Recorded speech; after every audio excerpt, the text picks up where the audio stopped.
Here is Pre-Calc. It's your lecture for 10.1.1.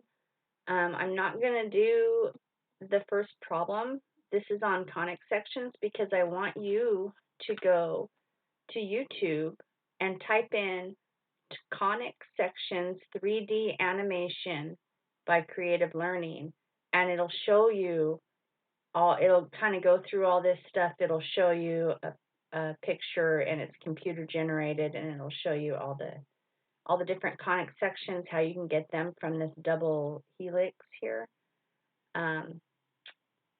So that's kind of up to you. You go on YouTube, look up conic section 3D animation. And actually, there's more than just that one. You can look at as many as you want. I think this one's like about 5 minutes long. But I am going to do 10-2.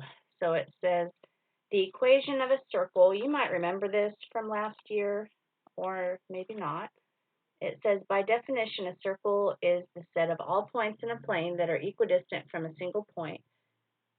In this diagram at right, HK is the center of the circle with the radius R. XY is a point on the circle. Copy the diagram on your paper and complete the parts below to derive the general equation of a circle. So it says, write the expression for the length of the horizontal leg of the right triangle in the diagram. I don't know if you can see that I wrote that. I wrote that it was x minus h. And why did I write that? Because this right here is the x coordinate, and this is, well, that's the other x coordinate. This is like x2, y2, x1, y1. See, so the distance between these two x coordinates would be x minus h. So that's this length. And likewise, y, which is, that's how high up it is, minus k gives me this side. I hope that makes sense to you. So I would just write, well, I just labeled it right here. And then letter B, it says, write an expression for the length. Okay, so we just did A and B. Letter C says, use the Pythagorean theorem to write an equation relating x, y, h, k, and r. This is the general equation of a circle. Well, we have a right triangle. It's a right triangle. So, you know, Pythagorean theorem, it's like a squared plus b squared equals c squared. So, but a and b, this is like x minus h. That's one of the legs. And the other leg is y minus k equals r squared. That's the hypotenuse. So this right here is the equation of a circle. And maybe you already knew that. Okay? So then it says, write the equation of a circle with a center of -2, 3 and a radius of 7. So now I've got -2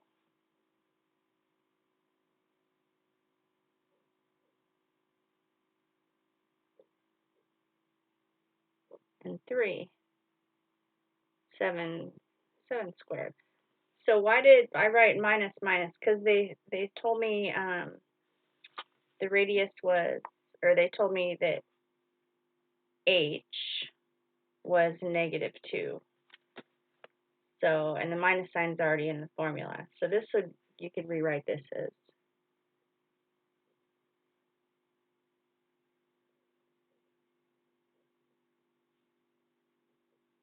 or just 7 squared. Okay?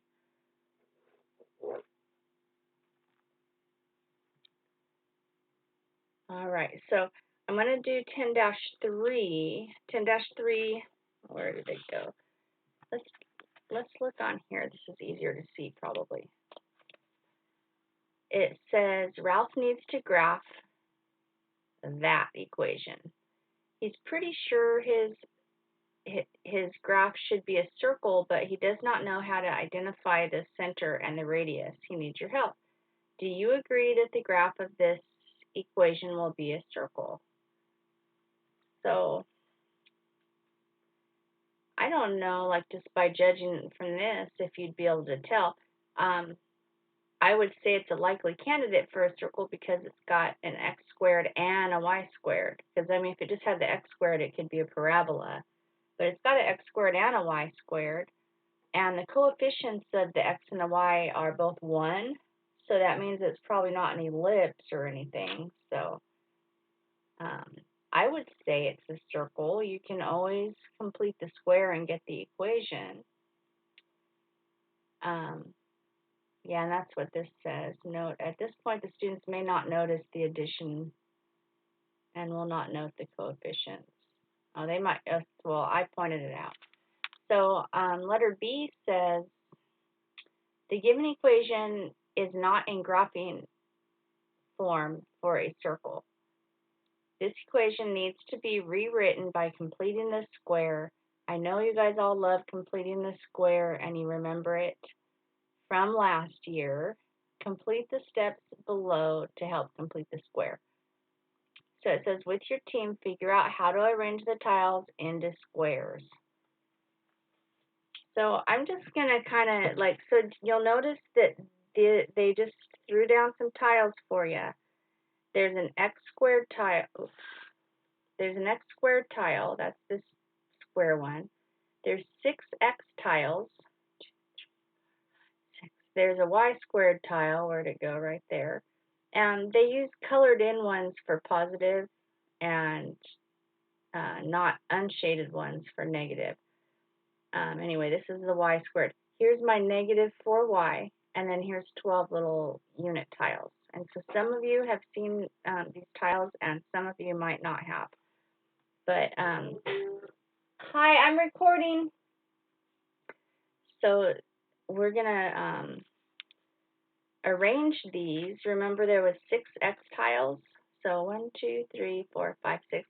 So what you do is you take the long skinny tiles and you put half of them on each side of your big square tile, if that makes any sense.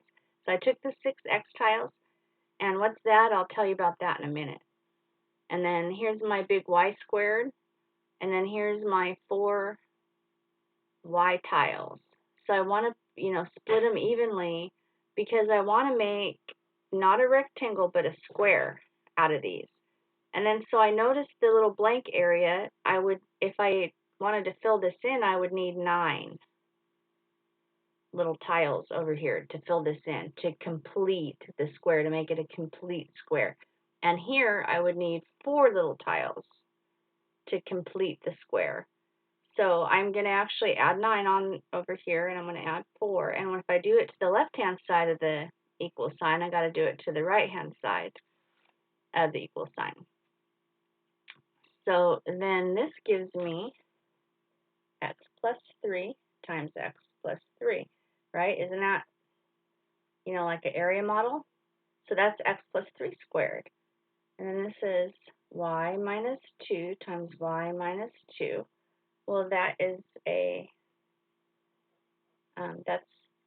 a perfect square here. And then if I add all those together, I get 25. So let's practice. So I'm just gonna do one of these for you.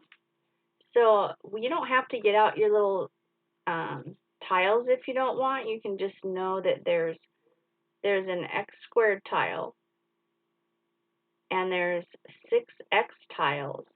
And I'm going to have to add something to that to complete the square, and maybe I will draw it for you. And here's a y squared tile, and then that's all equal to 27. So if I do just draw this real quick, this would be an x squared tile. And then if there's 6 x tiles, I'd put 3 on each side. And so what would it take?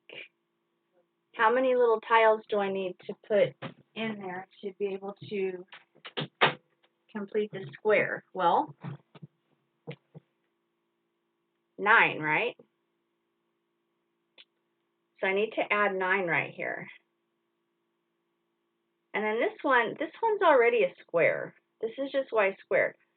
So if you're not used to the tiles and you've already taken Algebra 2 or whatever, you might just look at this and say, you take half of the coefficient of x and square it.